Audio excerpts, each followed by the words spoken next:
Alabama went from being the pinnacle of the sport, from being the number one program with the greatest head coach of all time, from being the mountaintop to missing the playoffs after it was expanded. It was a very disappointing year for Alabama faithful and for Alabama fans. It was.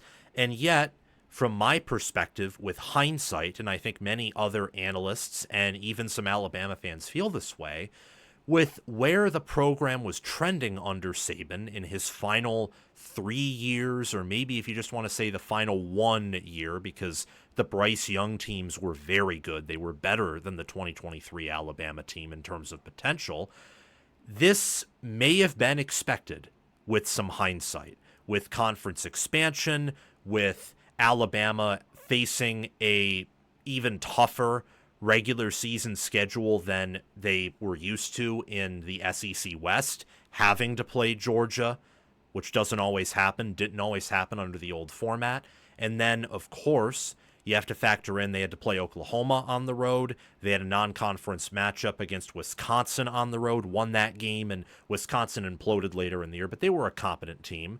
So while Alabama's talent was declining and was shrinking in terms of both roster size with the new restrictions and with the portal constantly pillaging top players, which Alabama has always had, and then conference expansion, which hurts any team at the top, usually, if you're bringing in really good programs like Texas and Oklahoma. Well, in hindsight, maybe it's not all that surprising that Alabama went 9-3, but I digress. This is a 2025 Alabama record prediction, and I want to talk about 2025. It's just useful sometimes to look back on 2024 and on the prior year, even with the portal, even with staff changes. And especially, I think this is the case because the SEC conference schedules are the exact same as last year in terms of the teams you're playing. They are just different in the locations. So last year's home games are now road games, and last year's road games are now home games. Before we resume this segment, please take a few seconds of your time to make sure you have liked the video, subscribe to the channel, hit the notification bell for the channel and for any team podcasts and playlists linked in the description, and also comment your thoughts down below in the comment section and join my Discord server via the description. All of those things I just asked you to do are completely free, and they sign you up for things related to my channel, or they don't sign you up for anything. No cost to you, and all the benefit to you because we release daily college football content here on College Football with Sam.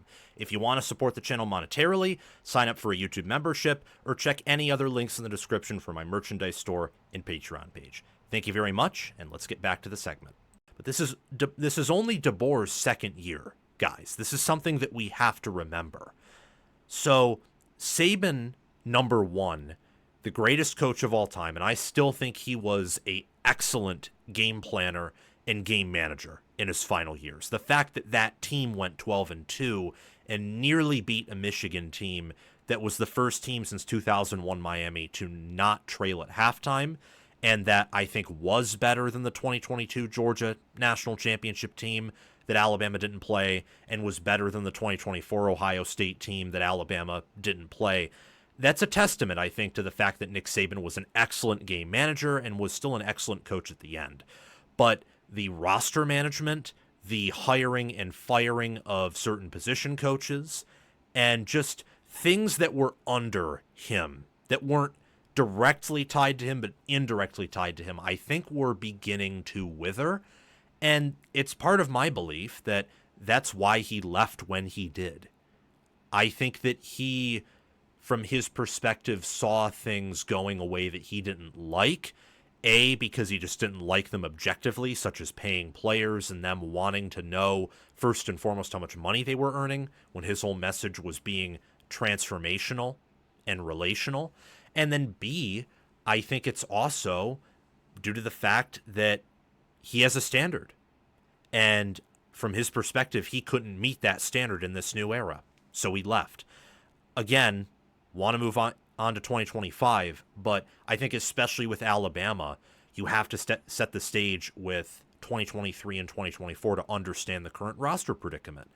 because they're top 3 in roster talent, and I am very bullish on their wide receiver core. I think it's underrated. I love their defensive line. I love their defense. I think Alabama's defense is going to be wicked this year. It's going to be one of the best defenses in America.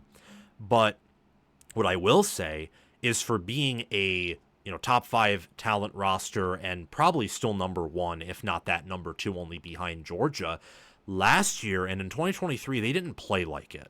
They really, really didn't. They played more like a top 10 caliber roster, and sometimes worse than that, other times better than that. And that is where I just want to set the stage. Is Alabama really a top 3 roster when you factor in development, when you factor in coaching, or maybe when you factor in that sometimes recruiting rankings are wrong? They're mostly correct, especially now. But sometimes they overrate a player or they underrate a player. There's diamonds in the rough and there are busts. That's a question that I want to leave up for interpretation. Talking about the schedule, though, this is a schedule where, when I see things, a top 10 roster, a top 5 roster, or especially one where the recruiting rankings are totally accurate and development is okay, a top 2 roster like Alabama's, you should expect to win 11 or 10 games with this roster. Over-under win totals 9.5. They play 10 Power 4 teams, one Group of 5 team in ULM, and one FCS team in Eastern Illinois. Their schedule is as follows, and it's beautifully color schemed, I think. This is one of my more favorite schedules in terms of just the color scheme that I've used for it. I love it. So this actually makes me pretty happy looking at it. And it's also a good schedule because you get a road game at Florida State week 1, week 2 ULM, but hey, everyone has to play 1 or 2 or 3 of those teams. Week 3 they host Wisconsin. Week 4 they get a bye before traveling to Georgia week 5. They host Vanderbilt week 6, play at Missouri week 7. Tennessee's at home week 8, third Saturday in October, as always. At South Carolina week 9, they get a bye week 10. Host LSU week 11. Host Oklahoma week 12. Host Eastern Illinois week 13. Travel to Auburn week 14 for the Iron Bowl. I think this Iron Bowl is going to be one of the better Iron Bowls of recent memory, especially that's always the case when it's in Jordan-Hare. Alabama's the better program, almost always fields the better team than Auburn, so when it's at Alabama, it can sometimes get out of hand. When it's on the road at Auburn, that's really where the fun and the competition and the closeness of that matchup really comes out. Again, though, you should go 11-1 or 12-0 with this schedule. I'm going to say 11-1 and 10-2 being more likely than 12-0. But 12-0 is possible if the roster talent plays to its name, the coaching job improves from last season, and Ty Simpson turns out to be a significantly better quarterback for Kalen DeBoer and Ryan Grubb's system than Jalen Milroe was. I lean negative at quarterback personally. I don't like the fact that Simpson couldn't overthrow Milroe for the starting job for the previous 2 years, even though Saban wanted him to. Y'all remember the USF game in 2023? Saban wanted someone else besides Milroe to start, and the team kind of, I don't know, came out with an uninspired effort, and Buckner and Simpson just couldn't do anything. That game I don't really take into account for the present because I think Simpson that year was a redshirt freshman or a true freshman. Last year, though, he couldn't overthrow Milroe at all, and Milroe had some awful performances. So also including that Keelan Russell and also Austin Mack have been involved in this competition with Simpson. DeBoer said at SEC Media Days he'd start Simpson right now if he had to, but there's still a quarterback competition going on. Some other positions that I like. Quarterback, I like nationally, but for Alabama standards in this schedule, I do not. That's why I lean negative. And I think the assistant staff is lacking a bit here and there. Love the coordinators, love Kalen DeBoer, but some of these positional assistants, I think, wouldn't be employed at Texas, Ohio State, Oregon, Georgia, Penn State. I think you get what I'm saying here. And maybe I'm incorrect, but I think Alabama could use some better assistant coaches. Not talking about a guy like Jamarcus Shepard, who would be the best wide receiver coach in America if not for Brian Hartline, just saying some other positions. I like Jam Miller at running back, Parker Brailsford at center, Jaden Roberts at guard, and then Caden Proctor at tackle. Alabama could have a really good O-line. It was also a unit that had some inconsistencies last year, and Booker was their best player. So I think there's a lot of variability there. Wide receiver, I love with Ryan Williams, Isaiah Horton, Jeremy Bernard, Josh Huevis at tight end. They have Tim Keenan III at D tackle, along with James Smith. That's a wonderful duo. And then LT Overton, Qua Russo at edge, Deontay Lawson, Justin Jefferson at linebacker. They're both seniors. Bray Hubbard, Keon Sabb at safety, and then Zabian Brown, Damani Jackson, Deshaun Jones at corner. All these players are on my all-SEC teams, which are larger than most all-conference teams, but just wanted to shout them out there because those are players who I think are going to be some of the best in the land and in the SEC this season. Alabama brings back 64% of its production from last year, and they're second in preseason S&P Plus, given a 27.9 rating. In FPI, they're only behind Georgia and Texas. My prediction for Alabama is 9-3, 5-3. Tied for fourth in the SEC, much like last season, and going to a bowl game. The reason for this is I have just questions about the overall. Besides the QB position, it's just this eerie feeling. The style of coaching, the team chemistry, the fact that I think in my mind, with last season in mind and then 2023 in mind, that Saban may have left before the lack of proper roster evaluation or development that I think was evident in Alabama in his final few years really punched the program in the gut. And if anyone can fix it, it's Kalen DeBoer, because DeBoer is awesome, and I still think Alabama is one of the best programs in America. I think DeBoer is the third best coach in America. Could even be better than that. He could be the best coach in America right now. Just look at what he did at Washington, Fresno State, Indiana. He carried Tom Allen's program. Same with now his defensive coordinator, Kane Womack. You see the picture.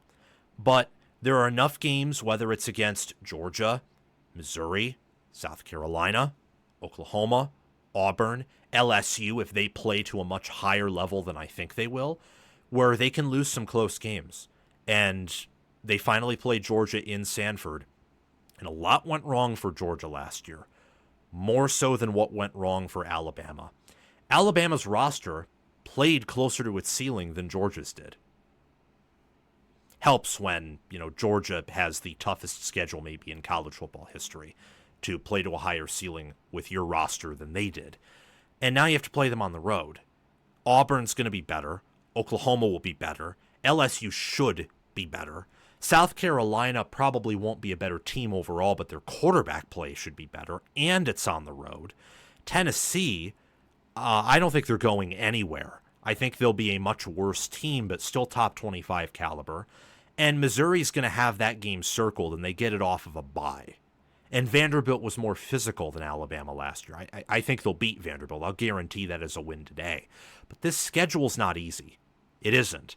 And I don't know if this team is as deep as their talent resume may imply. So that's the biggest reason why I have them losing 3 games. I mean, if you gave them an easier schedule, like some of the Big Ten teams have, or any Big 12 team, or almost any ACC team minus Georgia Tech has, and even they don't have the same number of top 25, top 20 power-rated teams, yeah, I would say that Alabama makes the playoffs. But they play a tough schedule.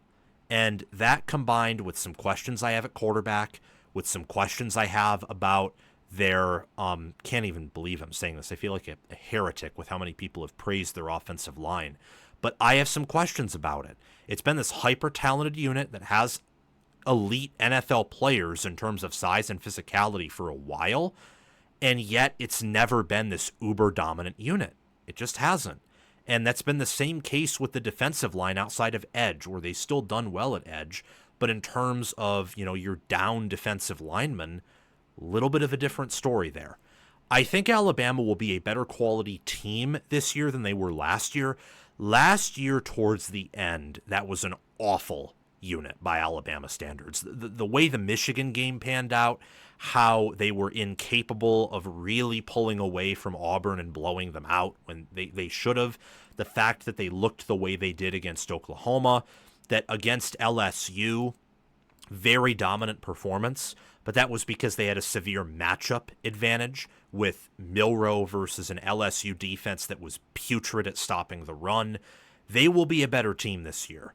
I think that more likely than not, they actually do go 10-2 and reach the playoffs. From a power ratings simulating the season for 1,000 times sense. We're doing these predictions on a Scoville scale, by the way. So that's my mild prediction, one that I think is easy, almost a lock to happen. Medium prediction, we're going to crank up the heat until we get to a Hellfire prediction, which is my hottest for the team overall.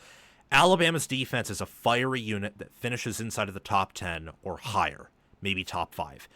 I love Alabama's defense this year more than I do their offense. Really mean that. Yes, they return a lot at wide receiver.